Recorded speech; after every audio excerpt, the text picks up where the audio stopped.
relation and the conflict between families and states.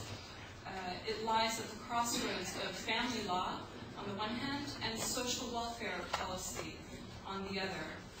And so that part is very similar then to the case of Greece, where, of course, Greece is much more a social welfare state than the United States is. But child support in particular falls under social welfare policy in the U.S. So these two kinds of law have basically played a very distinct role in governing child support historically. Early laws governing families and the support of children in the U.S. fell under two types of laws, the English poor laws and family laws. The English poor laws were imported from England during the colonial period in the United States. The context here was one of extreme poverty, of masses of working poor during the early industrial period and during industrialization. But both types of laws basically establish parental responsibility over the child's economic welfare. Poor laws even mandated that other family members, such as grandparents, contribute to the economic well-being of grandchildren in order to shift the burden from the states onto parents and families. Right? Because previously states, of course, had to take on the burden of providing for children. There were a huge amount of orphans, for instance. So liberal capitalist states especially wanted to shift this burden away from the state and onto families and parents, and they accomplished this through family law, which in the United States can vary from state to state. The first policies to collect child support began in the 1950s. It was only, though, until in the mid-1970s in the United States that we saw a federal policy of child support, and this was part of the formation of various social welfare policies. These were all designed to compensate for inequalities and biases in the law, also in society, based on gender, based on class, based on race. So the context here was, of course, after the Civil Rights Revolution, after the Feminist Revolution, so it was only in the mid-1970s that you really started to see many gender-neutral kinds of laws in family law and governing child support in particular, and they came under the auspices of social welfare policy, which was far more centralized. So, as a result of some of these new gender-neutral laws, one of which was, for instance, no-fault divorce, which meant that parents didn't have to, or actually couples didn't have to claim that one of the male or the female was at fault in order to get a divorce from the state, right? These were the kinds of gender-neutral laws that were created in the 70s. But also, there were new types of institutional uses of the law. So divorce disputes came into the realm of mediation by lawyers and professional mediators rather than being taken care of in the courts. And also the increased rights of children born outside of marriage. All of these together showed that the legal enforcement and regulation of familial relationships decreased. In other words, family law became privatized.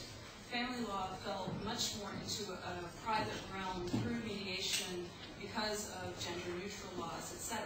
But child support, on the other hand, became more centralized in another realm altogether of policy.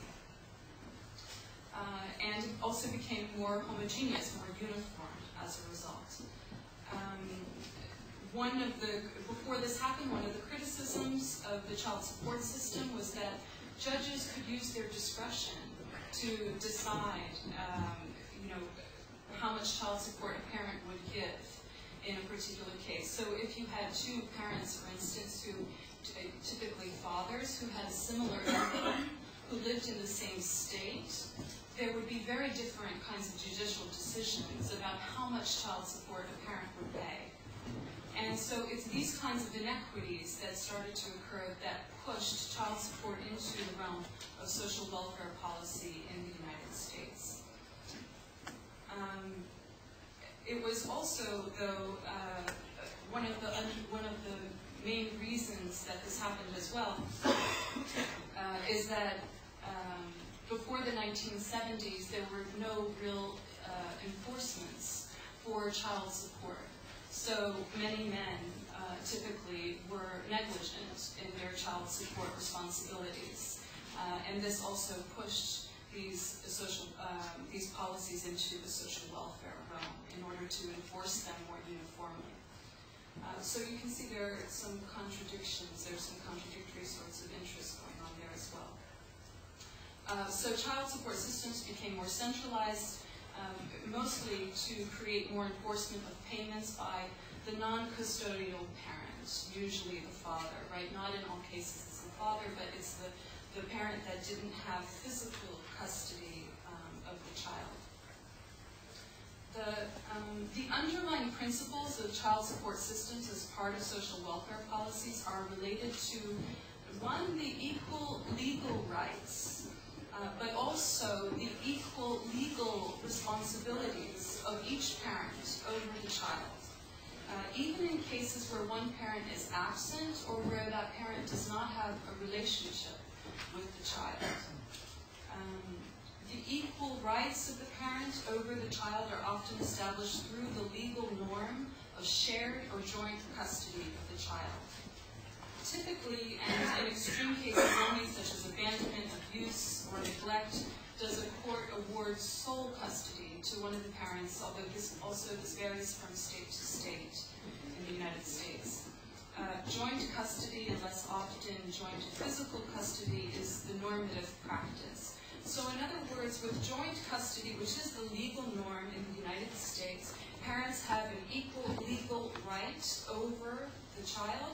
They also have an equal legal responsibility to take care of that child, to look after the child's welfare.